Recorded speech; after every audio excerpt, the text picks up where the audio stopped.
Good morning, everybody. Happy Monday. We have an amazing show for everybody today. What do we have, Krystal? Indeed. You guys may have the day off of work, but we're here for you with all the best stuff.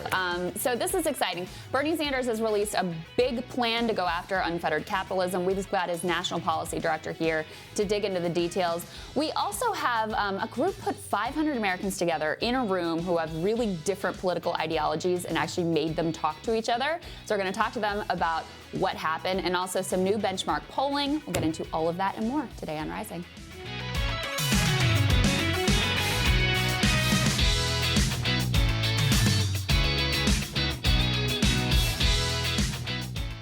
All right, Krystal, what's on your radar? Well, we can report some major developments in the Sanders campaign this morning. He's just released a truly transformational plan that would remake the nature of our economy, and he is directly drawing a contrast with Elizabeth Warren in a way that we have not seen before. Ladies and gentlemen, we now know the impact of the senator's health scare, and it ought to leave his rivals quaking in their boots. This Bernie is making himself personally vulnerable in a way we haven't seen before. He's willing to go after his rivals and is offering the first true alternative to unfettered capitalism. This is YOLO Bernie, and it's exactly who he needs to be to win. All right, first, for weeks now, Sagar and I have been talking about the big differences between Bernie and Warren and arguing that if Sanders really wants to win, he's got to talk about those differences too.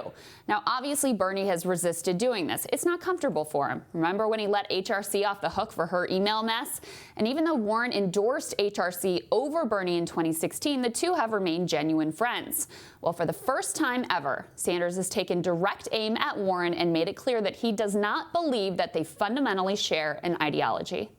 Every American is going to make his or her own choice about the candidate that they want. And Elizabeth Warren has been a friend of mine for some 25 years, and I think she is a very, very good senator. But there are differences between Elizabeth and myself. Elizabeth, I think, as you know, has said that she is a capitalist through her bones. I'm not. I am, I believe, the only candidate who's going to say to the ruling class of this country, the corporate elite, enough with your greed and with your corruption. We need real change in this country. This is Sanders willing to be uncomfortable in order to win. And the distinction he draws with Warren cuts right to the heart of the matter. Sanders is the only revolutionary thinker of the top candidates. He's an existential threat to the Democratic Party establishment and the established way of doing things. If you want a regular Paul who's standard Clintonian, you got Biden. If you want a regular Paul who's more progressive, you've got Warren.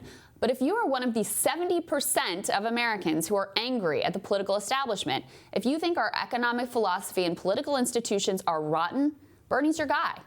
This framing vis-a-vis Warren goes hand in glove with a new plan that could only have come uniquely from Bernie Sanders. All right, here we go. This morning, Sanders announced his plan for corporate accountability and democracy. Behind that rather innocuous title, however, lies a proposal that would actually change the nature of our economy, giving real wealth and real power to workers. The idea is actually pretty simple. Give workers 20% of the shares in their companies and 45% of corporate board seats.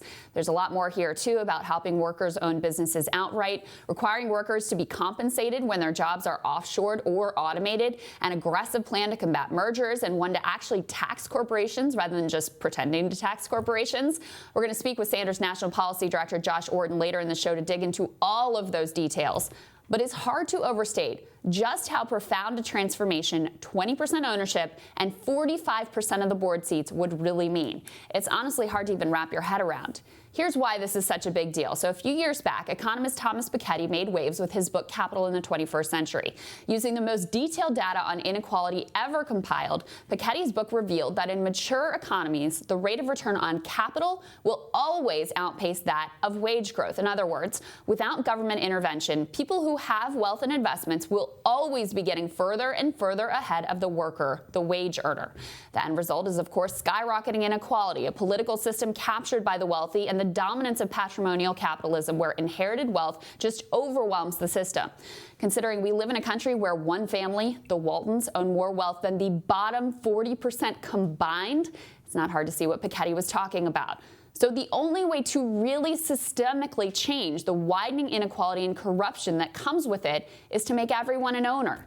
That's to say nothing of what would happen when you have shareholders and board members who are actual community members rather than anonymous global citizens. How it would impact local communities to have workers with power over how responsibly their company behaved in that community. How it would impact the treatment of our water and our air and corporations' investment in community life. Look, a serious health scare can change a person. It can be a clarifying event. Putting aside Bernie's new plan and new willingness to contrast with Warren, you can tell his heart attack had an impact on him. You can see a new openness in his interviews and his videos. Just watch. But at the end of the day, if you're going to look yourself in the mirror and you're going to say, look, I go around once, I have one life to live. What role do I want to play? And that role goes far deeper than just defeating Donald Trump. Of course, we have to do that. It speaks to the need to create the kind of country that we can become, where people are working hard to serve each other, to understand each other. That is the country we can become. We really can. I have one life to live. What role do I want to play? Now, the pundits have, of course, used this heart attack to write Bernie off once again. I don't think so, though. From what I've seen, for the first time, Bernie is really doing what it takes to win, willing to get uncomfortable and make the choice clear, freely showing his vulnerability and boldly spelling out the kind of transformational vision that has set him apart from the pack for decades. The next debate, of course, is tomorrow night, and it's game on.